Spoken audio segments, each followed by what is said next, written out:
comes to real estate investments, one of the biggest challenges is managing capital gains tax when selling a property. 1031 exchanges are a popular way to defer these taxes, but there are a lot of rules and timelines to follow.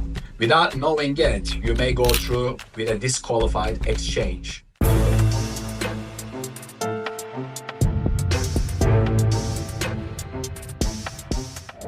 Today, I'm here with Alex Bagne, one of the most prominent leaders in the accounting industry, to discuss 1031 exchanges. Alex, welcome.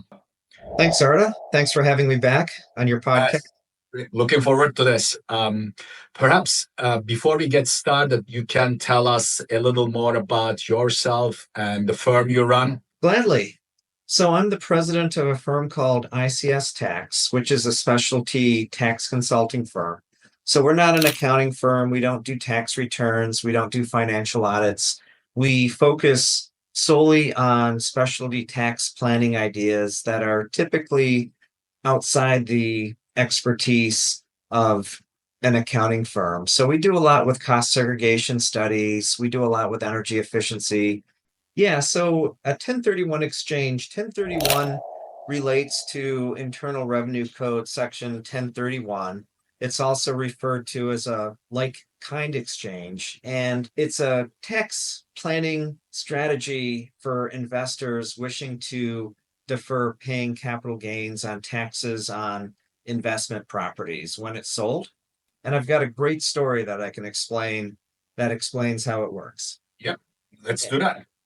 And it's one that you might be familiar with for people with some gray in their hair. But it's a story about a man named Jed, a poor mountaineer who barely kept his family fed.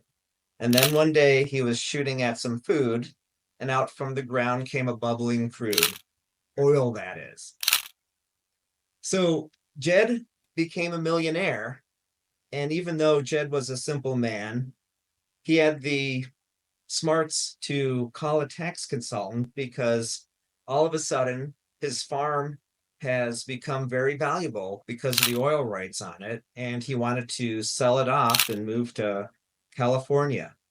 And if he were to sell it outright, he would be taxed very, very heavily on that.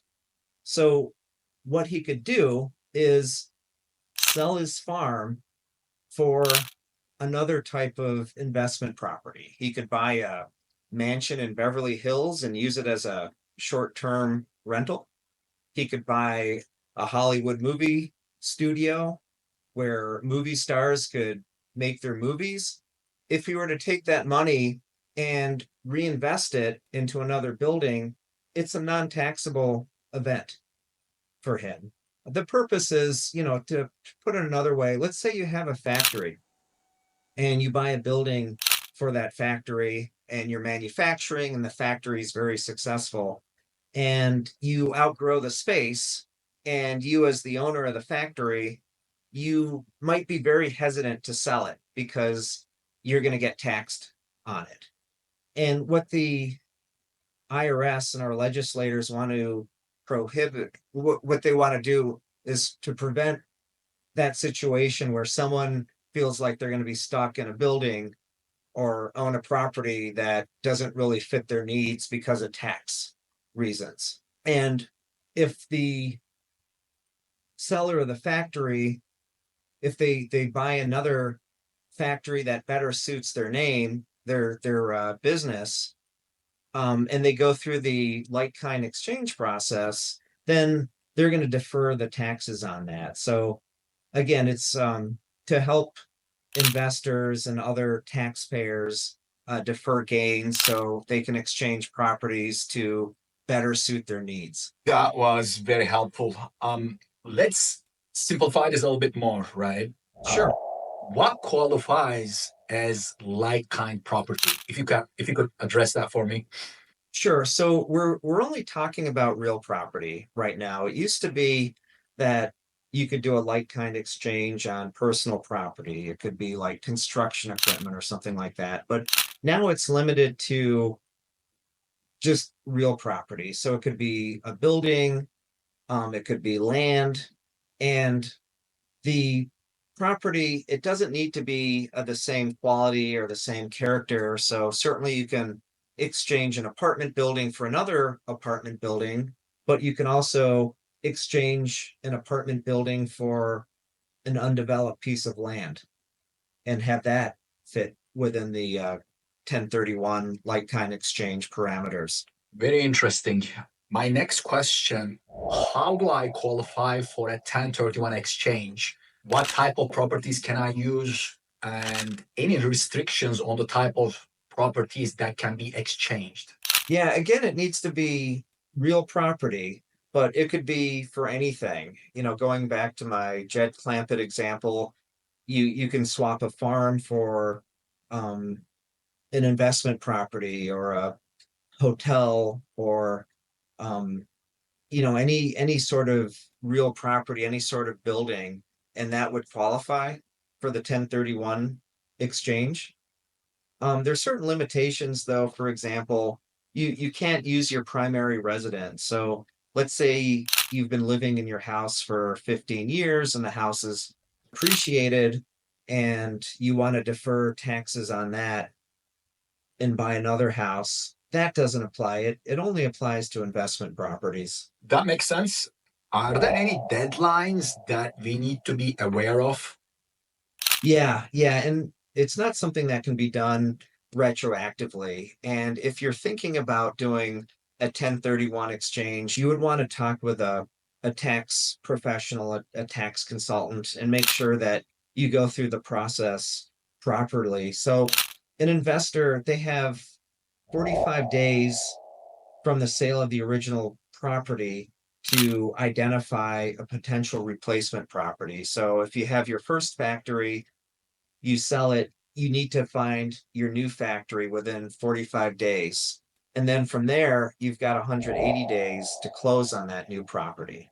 So again, it's not something that you can do retroactively.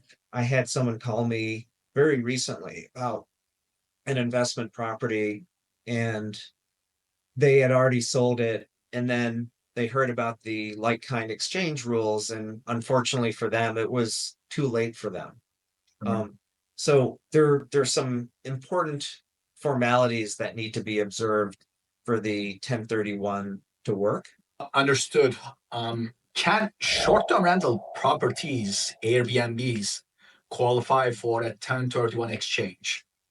Yeah, an Airbnb could qualify. So if you have an Airbnb, because it's an investment property, you can do a 1031 exchange and swap it out for something else. So let's say you have an Airbnb that's a ski lodge in Colorado, and you decide, hey, I want to have this property at the beach, and you want to buy a property in Florida, a short-term rental in Florida, where, well, without the 1031 exchange, you're kind of stuck paying taxes when you sell the Colorado property. But if you do follow the formalities, then you're going to be able to defer your taxes on it. And another situation that could be applicable would be like, let's say you're a physician, a dentist, you've got a business, and you own the building that the business operates in, and now you're looking to retire. You can sell that medical office building, the dental office, whatever the property is, and then buy a short-term rental and defer your taxes that way. So there are a couple strategies that you could use for those looking to invest in short-term rentals. Yeah, that sounds very interesting. You kind of answered this, but let me run it by you. Can I use a 1031 exchange to sell a long-term rental property and to buy a cash flowing short-term rental property? That's a good question. Absolutely. The rules are very, very flexible as far as what kind of property you exchange, as long as it's real property. You can't sell um, a long-term rental and then go buy a bulldozer. But as long as you're buying some sort of other form of real property that's used for investment purposes, you're going to be fine. Understood. So it sounds like, again, you already, like, kind of answered this, but would love to, like, kind of run it again by you. So it sounds like we can use a 1031 exchange to sell an underperforming Airbnb property. In other words, it's not cash flowing, right? And I Right. dump that property, you're not going to go buy a cash flowing, a different, like short-term rental property. So based on what I'm hearing from you, that is feasible as well. Yeah, yeah. Again, the tax rules are very flexible. They don't want to have people hanging on to properties that no longer make sense for them just because of the tax implications. So in the example that you described, they might not be making any revenue on it, but if the property is appreciated, they're still going to have to pay tax on it. So if they follow the formalities of a 1031 exchange and purchase a property that is going to make money for them, I mean that's a very smart idea, and they won't have to pay taxes on any gains from the property that they sell. And one more thing I want to highlight too is the role of a qualified intermediary and why they're necessary. So what the IRS doesn't want you to do is like, okay, I'm going to sell the property, the funds are going to come to me, sit in the bank, and then I'm going to use those funds to purchase my next property. The the goal of a 1031 exchange is to, keep those funds out of the hands of the taxpayer, and you have someone who serves the role of a qualified intermediary. And what they do is they basically hold on to those funds such that the the taxpayer, the seller of the property doesn't receive them, but then when the funds are used to purchase the new property, the qualified intermediary disperses those funds for the purchase. So it's not like some sort of a short-term loan where you can take the property, sell it. You'd have these funds for a short period of time, and then invest them in the stock market or something like that, and then later buy another property. The rules are designed to prevent something like that, such that if you're going to do a 1031 exchange and you want to avoid paying capital gains, you do need to go through a qualified intermediary. Thanks for clarifying that. It's crystal clear now. One follow-up question. Can you exchange multiple properties in a single 1031 exchange? Yeah, I believe you can in that situation. Again, the rules are designed to be very flexible in that regard.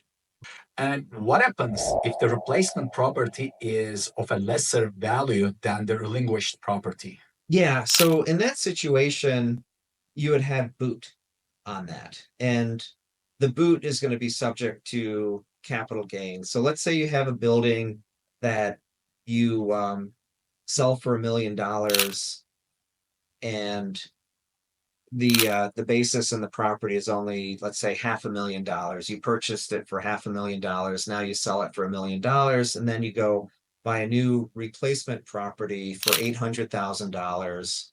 Well, you're going to have to recognize gain on the $200,000. That's going to be treated as boot, and those are going to be subject to capital gain tax. Excellent, because I was thinking about that. It totally, like makes sense now. My last question, how do you report the 1031 exchange to the IRS? There's a form for it. It's form 8824, which is specifically for like kind exchanges. It's not too difficult to complete that form, and that's something that the qualified intermediary or your tax consultant can help you with. But that form is necessary as part of reporting to the IRS that you did this 1031 exchange and you should not be taxed on the capital gains.